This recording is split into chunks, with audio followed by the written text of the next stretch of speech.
Bismillahirrahmanirrahim. Wal mu'adhdhinuna hum min ahabbil ibadi ila Allah Ta'ala. Wal mu'adhdhinuna, dan orang-orang yang berazan, hum mereka, min ahabbil ibadi, termasuk bagian dari orang-orang yang paling dicintai, hamba-hamba yang paling dicintai ila Allah Ta'ala, di hadapan Allah Ta'ala, terhadap Allah Ta'ala. Ruwiya an Anas radhiyallahu anhu, diriwayatkan hadis dari sahabat Anas bin Malik radhiyallahu anhu, semoga Allah ridha kepadanya. Qala, dia berkata, qala Rasulullah, telah bersabda Rasulullah sallallahu alaihi wasallam, law aqsamtu la barartu inna ahabba ibadillahi ila Allah la ru'atu syamsi wal qamari, yakni al-mu'adhdhinina, wa innahum la yu'rafuna yawmal qiyamati biduri a'maqihim. Rawahu Tabrani fil Awsat. Rasulullah sallallahu alaihi wasallam bersabda, law aqsamtu, seandainya atau apabila aku berjanji, aku bersumpah, la barartu, maka pasti aku akan menepati sumpahku, akan menepati janji. Inna, sesungguhnya, ahabba, yang paling dicintai, ibadillahi, hamba-hamba Allah, ilallahi ta'ala, terhadap Allah Ta'ala, la ru'atu syamsi, yaitu orang-orang yang menggembalakan matahari, wal qamari, dan menggembalakan bulan, yakni yaitu al-mu'adhdhinina, orang-orang yang berazan. Wa innahum, dan sesungguhnya mereka, la yu'rafuna, benar-benar akan dikenali, yaumal qiyamati, pada hari kiamat, bituli a'naqihim, dengan panjang leher-leher mereka. Bapak-bapak, hadirin dan saudara-saudara, masih membahas tentang keutamaan anak. Di hadis ini dijelaskan bahwa mu'adzin adalah orang yang paling dicintai oleh Allah. Mu'adzin adalah orang yang paling dicintai oleh Allah. Maka kalau kita ingin dicintai oleh Allah, jadilah kita mu'adzin. Tapi kelihatannya kasat mata dunia, mu'adzin itu kurang begitu disenangi oleh kita, apalagi kalangan anak muda. Padahal mu'adzin orang yang paling dicintai oleh Allah. Kita dicintai oleh orang tua kita saja senang. Kita punya istri, dicintai oleh istri kita, senang. Pulang dari masjid, ngaji subuh, istri senyum sambil goreng tempe, rambutnya basah terurai. Bagaimana rasanya? Ya Allah, seger banget ibu pagi-pagi ini. Rambutnya terurai basah, kita ucap salam, assalamualaikum, sambil lari kecil dia bukain pintu, waalaikumsalam, senyum. Ya Allah, senang banget kita, karena itu tandanya dia cinta kita. Jadi kalau kita pulang dari masjid, ucap salam, jawab salamnya udah ketus, raut mukanya meremut, bagaimana rasanya kita? Dia orang tua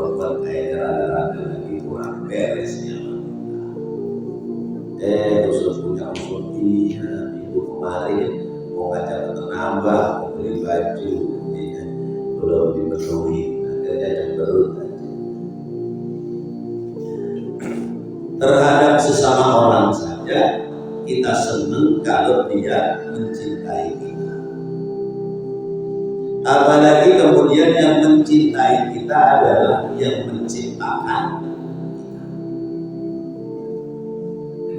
Kita bikin barang, kita bikin benda. Barang benda ini kita cintai, pasti sesuatu yang dicintai akan dirawat.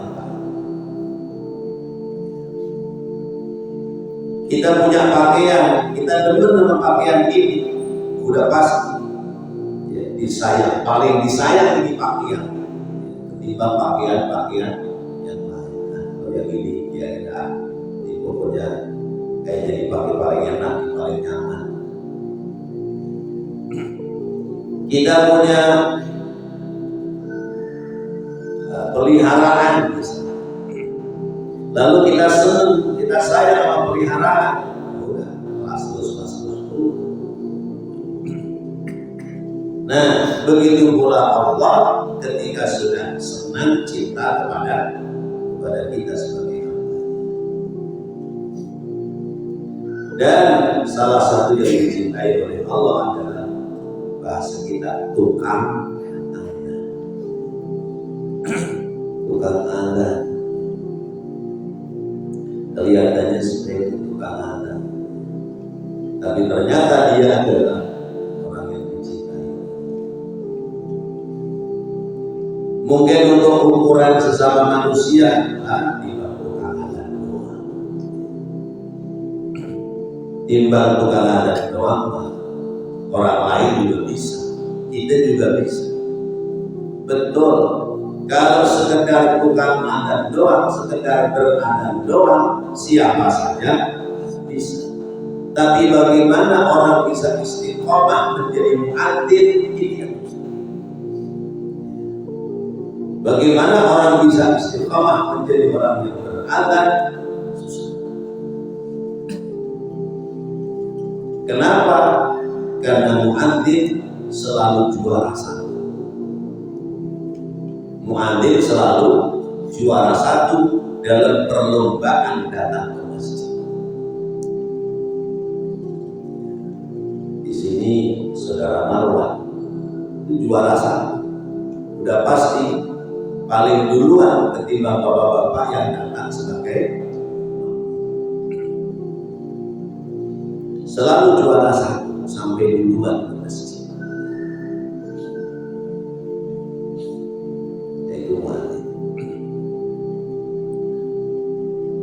Sampai-sampai dalam keterangan hadisnya Rasulullah menyampaikan lau aqsamtu labarok, kalau aku janji pasti aku akan tepati. Artinya Rasulullah menjanjikan kepada kita bahwa apabila kita ingin dicintai oleh Allah, jadilah orang-orang yang siap menjadi muadzin. Karena itu kita harus mengadakan pelatihan berazan di TPQ, TPA itu harus kita latih mereka supaya pada bisa azan dan tidak sekedar bisa, tapi bagus melantunkannya suara. Karena kalau sudah terbiasa itu nggak canggung. Kita datang ke masjid, terus kemudian muadzinnya belum ada, sudah masuk waktu, nggak canggung-canggung, langsung aja ambil alih speaker berada. Tapi kalau tidak pernah dilatih, tiba-tiba suruh adzan, pasti canggung, pelan. Ya, tergiliran syahadat. Dua kalimat syahadat, Rasul lupa lagi. Tentu ntar hayya ala sholatnya cuma sekali doang. Kadang-kadang begitu. Karena itu ya, di rumah itu ada giliran praktek ibadah saya strength betul. Ada yang agak kita latih ya, 2-3 anak nanti kalau udah lancar ada di komat nanti ganti besoknya latih lagi yang lain. Udah lancar bagus sampai kita latih praktek wudunya, tata cara sholatnya, mana yang dibaca bacanya seperti apa, posisi rukuknya, posisi sujudnya, posisi tasyahud awal, ya, posisi tasyahud akhir, bagaimana menempatkan kakinya, bagaimana menempatkan saat sujud, itu betul-betul kita praktekkan. Karena ini urusan ibadah. Urusan ibadah itu harus rapi dan bagus. Jangankan urusan ibadah, urusan nyanyi aja itu yang di TV namanya soimah. Kalau dia itu punya rawatan nyanyi, calon penyanyi itu ngelatihnya luar biasa, keluarkan suara, habiskan suaranya gitu. Ini cengkoknya kurang nih, lepunya kurang satu, terus ini tampilannya harus begini, kalau sedih begini, kalau bahagia begini. Padahal urusan nyanyi, urusan dunia, apalagi urusan ibadah.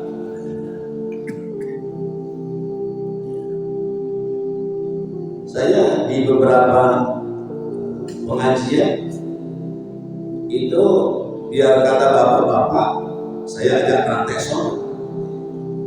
Ayo praktek sholat. Misalnya latihan sholat gerhana, sholat duha, atau sholat tasbih. Ya, yang madu di depan terus kita kontrol. Bagaimana ketika sujud? Kadang orang kita sujud kakinya nggak mau mancal, mancal tanah. Ada yang sujudnya itu terlalu mungkin, ada yang kelojor kayak kodok.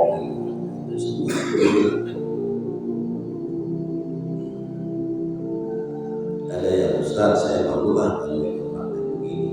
Justru suruh ikut praktek itu supaya kalau ada kesalahannya tahu dan kita bisa koreksi.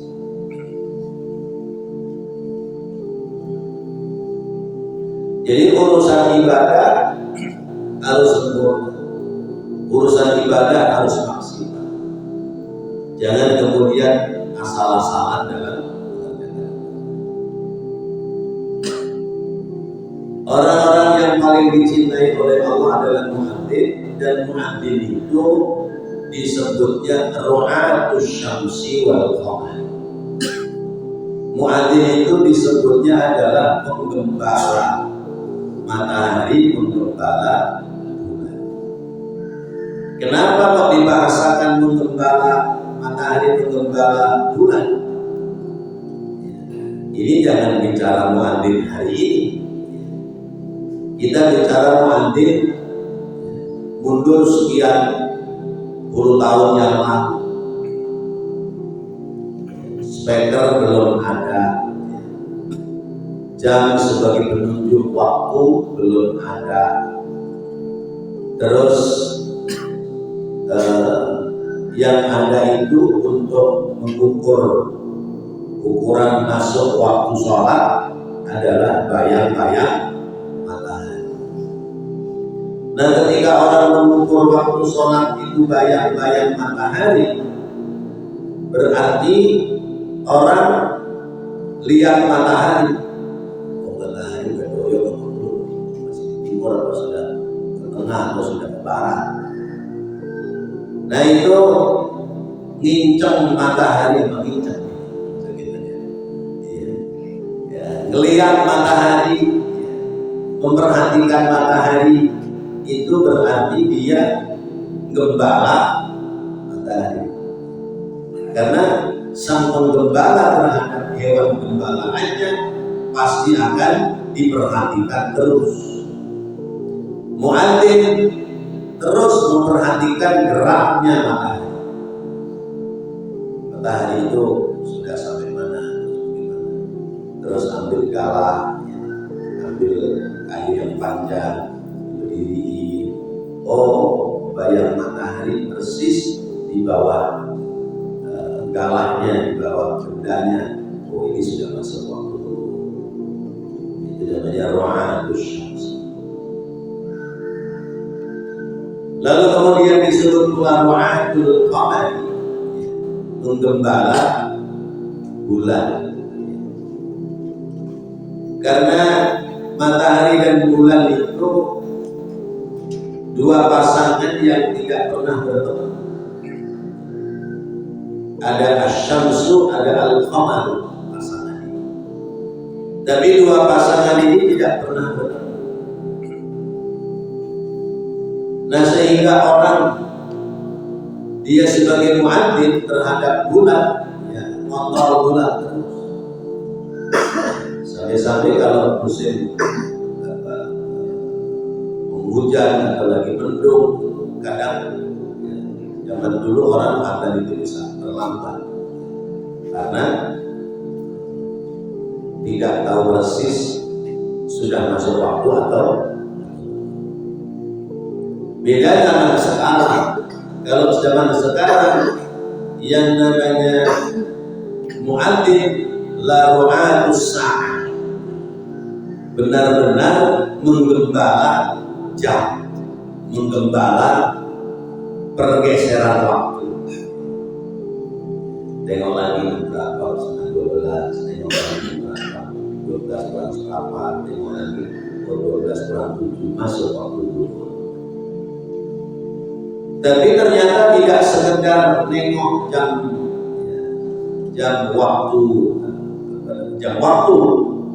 karena waktu sholat itu ukurannya adalah waktu istiwa. Waktu istiwa. Sementara waktu istiwa berubah-ubah nggak, bergeser? Bergeser. Kalau jam kan ukurannya baku 24 jam. Tapi kalau waktu sholat itu ada pergeseran karena ukurannya adalah gerakan matahari.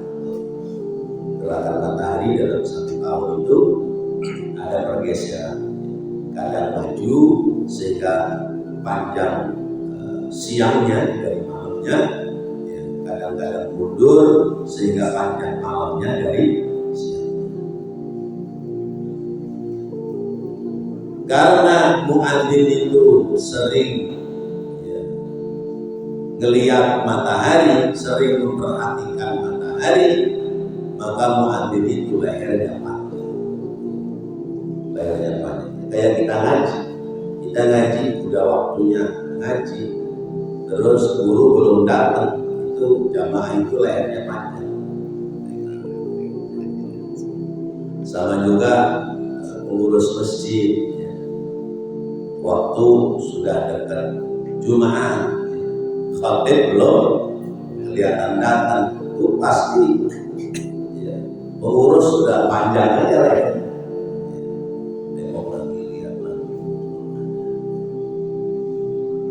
Ya padahal lehernya segitu-segitu juga, cuman karena sering ngerokok jadi dibahasakan lehernya. Nah, besok di akhirat muadzin itu lehernya panjang.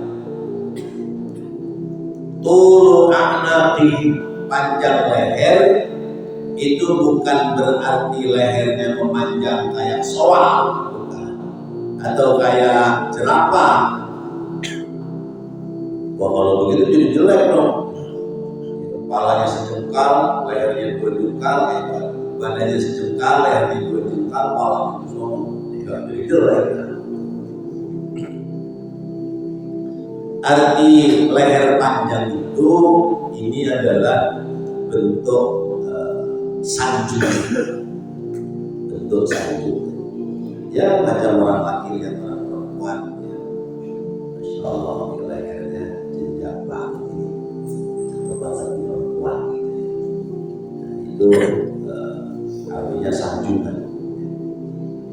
terpanjang di akhirat adalah bentuk sanjungan khusus bagi orang-orang yang di dunianya itu menjadi muadzin. Pertama, karena sering mengontrol gerakan matahari. Yang kedua, berazan itu menata nafas dan mengatur suara, maka orang yang menata nafas dan mengatur suara lehernya jadi lebih panjang. Itu mana yang disebutkan intaha, selesai. Sekarang hadis yang berikut. Wa min mazayal mu'adzinin, wa min dan sebagian mazaya keistimewaan. Mazaya jamak dari maziyah. Dan sebagian dari keistimewaan orang yang beradab, anna itmama ghufranillahi ta'ala, anna itmama ghufranillahi lil mu'adzin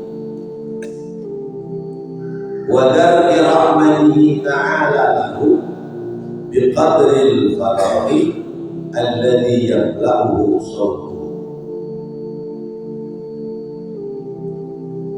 Maziyah keistimewaan orang beradab di antaranya anna itmama ghufranillahi, bahwasanya sempurnanya ampunan Allah lil mu'adzini kepada orang yang beradab, wa dar'i rahmatihi dan memperoleh dan mendapati rahmatnya Allah Ta'ala lalu padanya biqadril faraghi,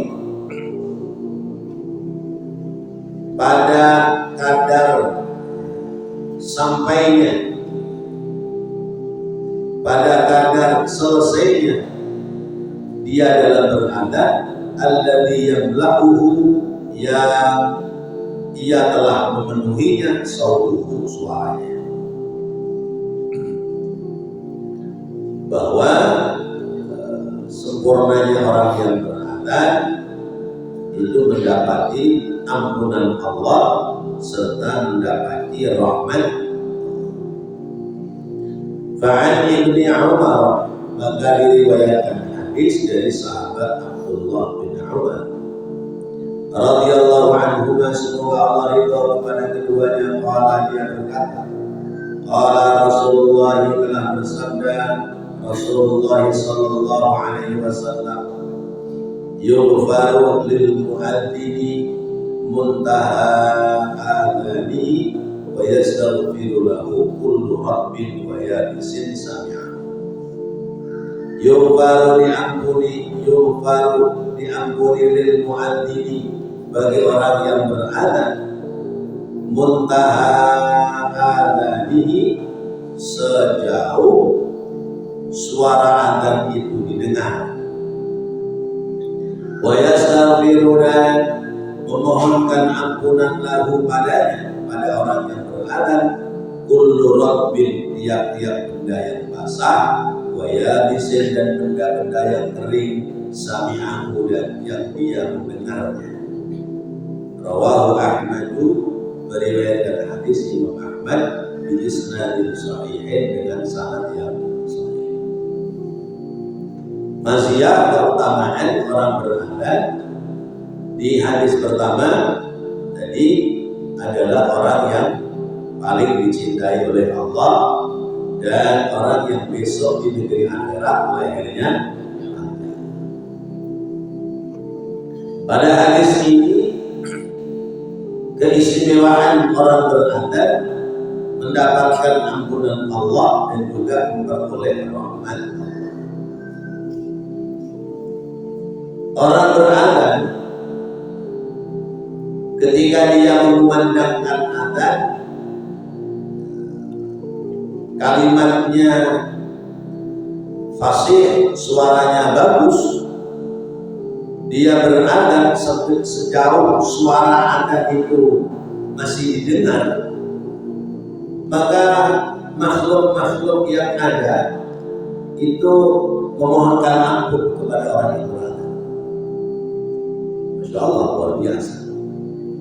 Kalau zaman dulu ada tanpa speaker, maka orang-orang dulu itu bikin panggung, bikin menara. Orang mau ada naik ke atas, supaya didengar oleh kanan kiri. Sekarang nggak usah naik, cukup ya, di dalam masjid karena ada pembantu suara, ya, pengeras suara atau pengencang suara. Ya, yang pas pengencang suara, kalau jadi kencang. Nah, lewat pengeras suara ini, suara muadzin makin jauh. Bahkan bisa bertabrakan dengan suara adzan dari masjid yang lain. Suara adzan dari masjid Al-Amaliyah, suara adzan dari masjid apa dekat sini? Ar-Ridho, suara dari masjid Anu, dari musola Anu bersaut-sautan.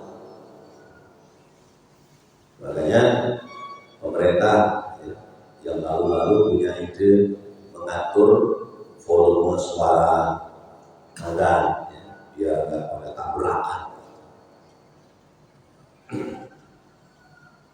Padahal semakin terdengar suara adzan dengan lantang dari satu masjid ke masjid yang lain, dari satu musola ke musola yang lain, menampakkan betapa syiar Islam di kampung itu kelihatan.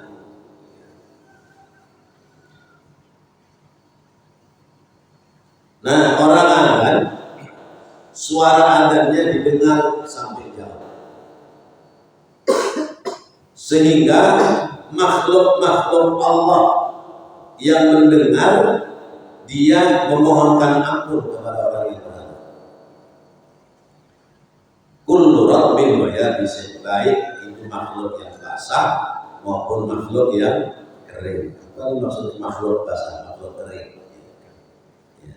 Makhluk yang basah itu contohnya adalah binatang, tumbuh-tumbuhan, tanam-tanaman. Itu namanya makhluk yang rukoh,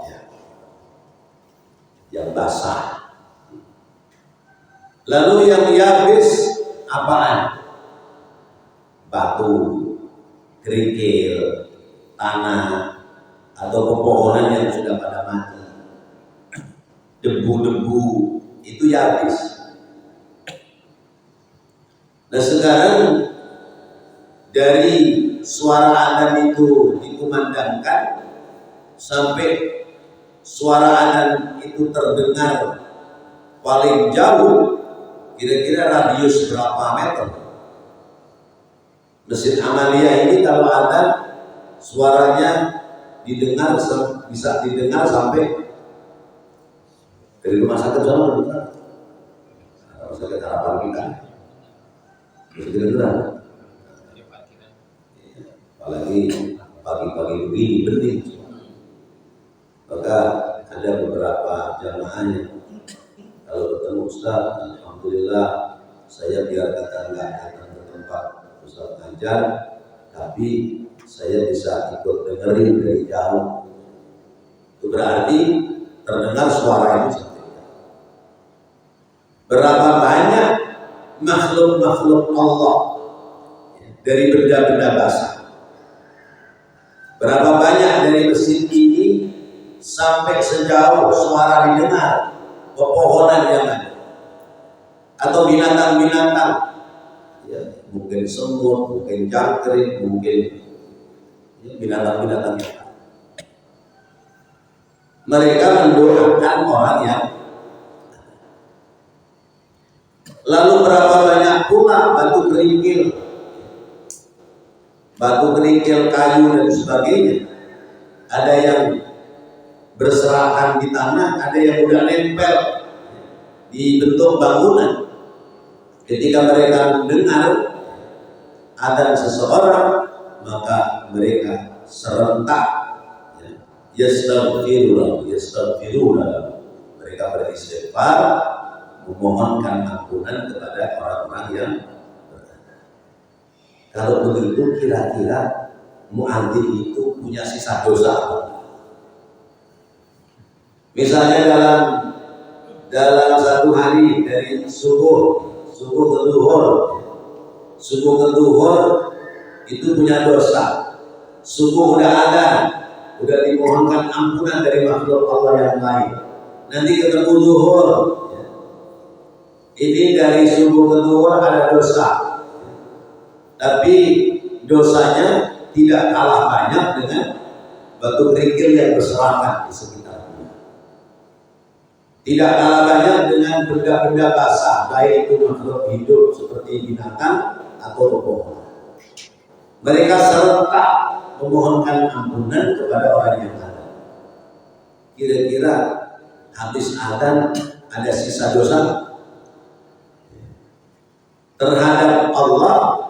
Seorang muadzin selesai beradzan tidak ada sisa dosa, kecuali dosa terhadap sesama makhluk, sesama manusia.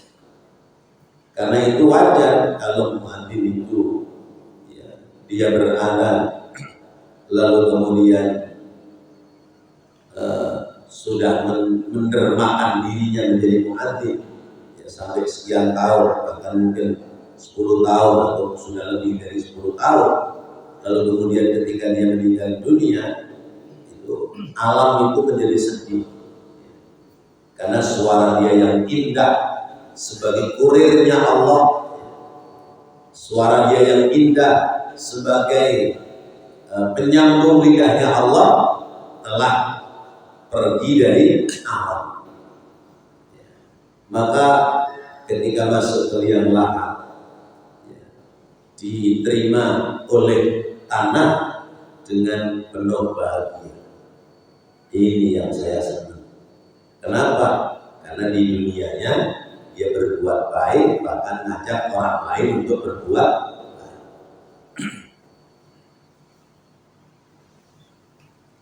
Alam menjadi sedih karena tidak lagi terdengar suara dia berada. Masuk ke liang lahat, liang kubur, tanahnya senang kalau ditempati orang-orang ahli ibadah. Makanya termasuk kita sholat sunnah misalnya, itu kalau sudah sholat fardu, kita mau sholat sunnah, dianjurkan sholatnya berpindah dari tempat di mana kita sholat fardu, supaya tanah yang kita pijak ini ada bagian-bagian di mana kita ibadah di atas. Baik bapak-bapak, hadirin dan saudara-saudara, sampai di sini barangkali ada yang mau menambahkan pelajaran hari ini, persilakan.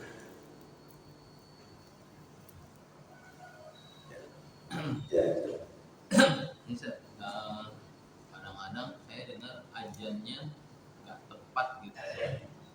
Itu gimana? Misalnya asyhadu alla, tapi dia bukan asyhadu alla, asyhadu anla. Itu bagaimana untuk ajannya itu sendiri? Terus kita menegurnya gimana? Baik, orang beradzan itu sebaiknya kita latih dulu supaya kalimat per kalimatnya menjadi pas ya, secara bacaan, kemudian membuat iramanya supaya bagus. Sekalipun azan itu ada kaidah-kaidah dalam membaca bahasa Arab. Misalnya nun mati bertemu dengan lam, ya, itu nunnya masuk ke dalam huruf lam, namanya idgham, ya, memasukkan suara nun mati ke dalam huruf berikutnya. Itu idgham bi gunnah, idgham bila gunnah. Nah, Asyhadu an la ilaha asyhadu an asyhadu an asyhadu an la ilaha illallah. Asyhadu an la ilaha illallah misalnya. Nah, ini bukan bacaan idhar, maka jangan dibaca idhar sekalipun dari segi arti tidak berubah, tapi bacanya asyhadu an la ilaha illallah. Nah, kalau ada orang bunyinya asyhadu an la ilaha illallah, cara negurnya gimana? Nanti kalau orang sudah bubar sholat, dia keluar dari masjid jalan pulang, kita rangkul. Saya salut, adhan kamu semuanya bagus. Tapi entah itu kuping saya yang salah atau memang bunyi kamu yang kurang pas.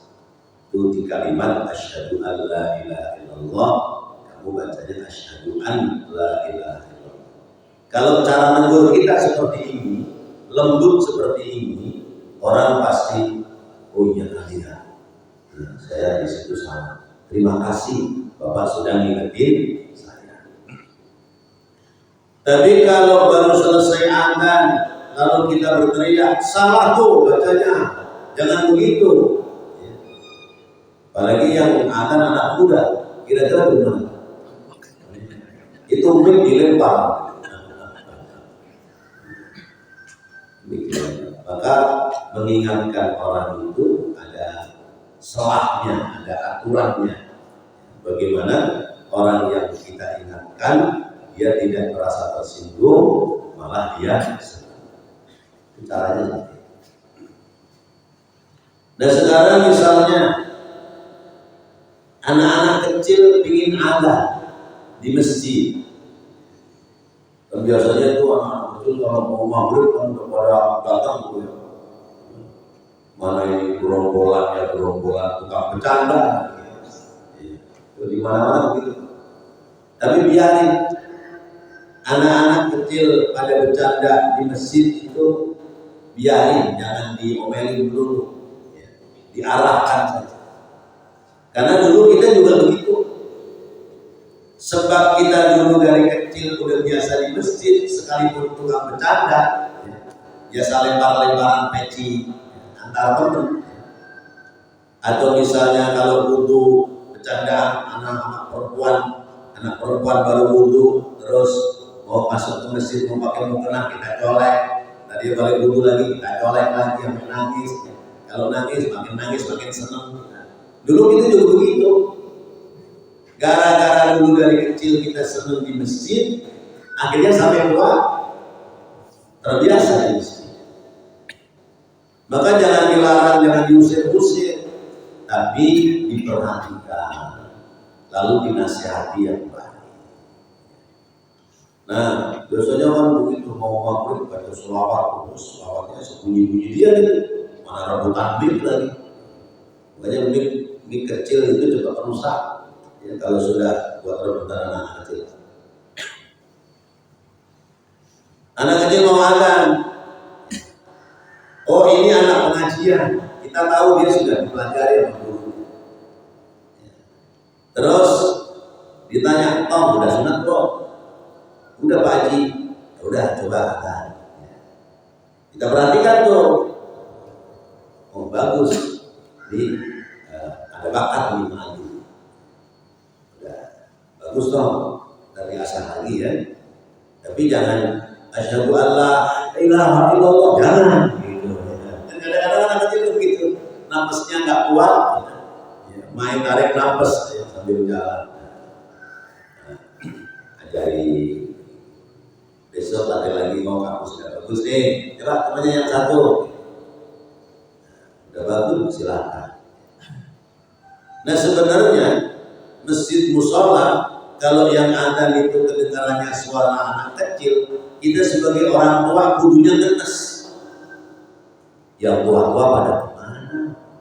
Yang ngandan, yang selawatan anak-anak kecil. Sampai jadi komat juga anak kecil, yang gede, yang tua pada kemana?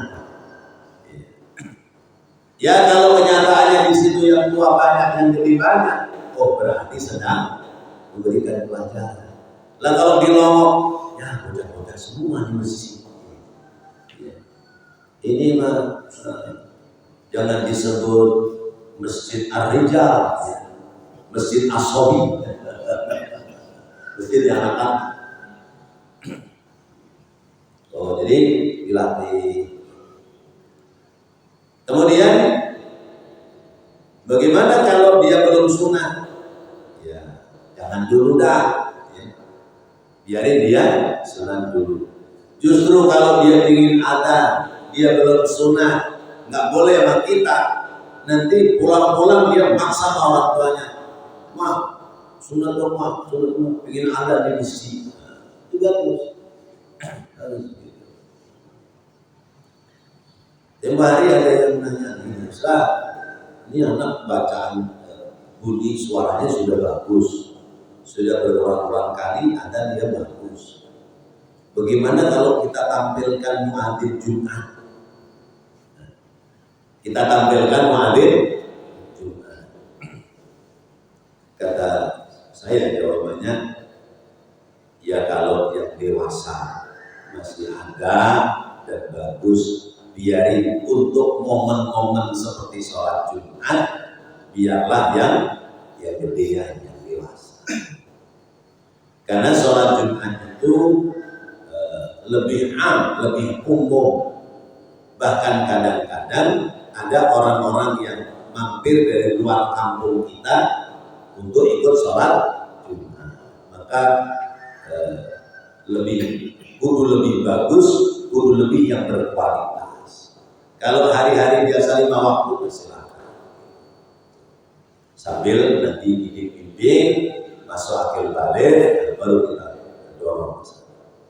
Dan itu perlu, Pak. Yang begitu perlu. Di beberapa masjid saya berikan masukan.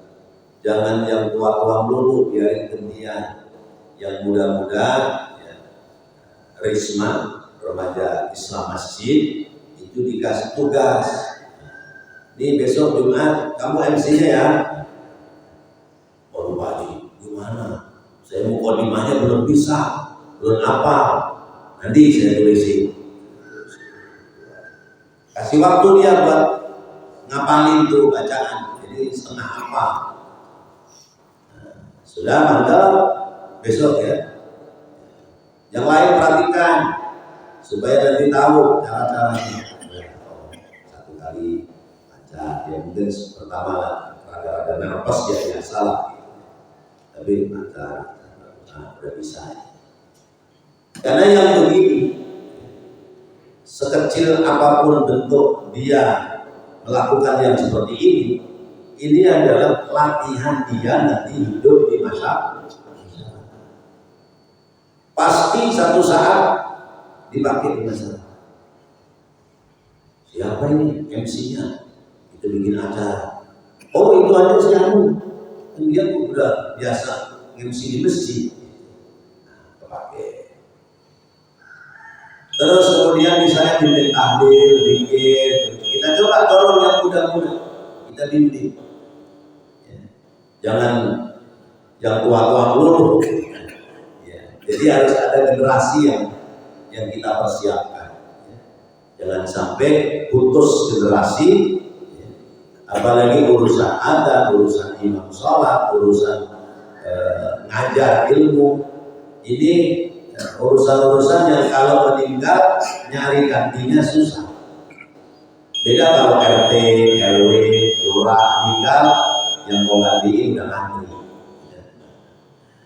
Jadi ini diantaranya yang harus kita perhatikan, hal-hal yang berkenaan di kehidupan masyarakat kita. Nah, utamanya adalah yang sedang dibahas urusan adat.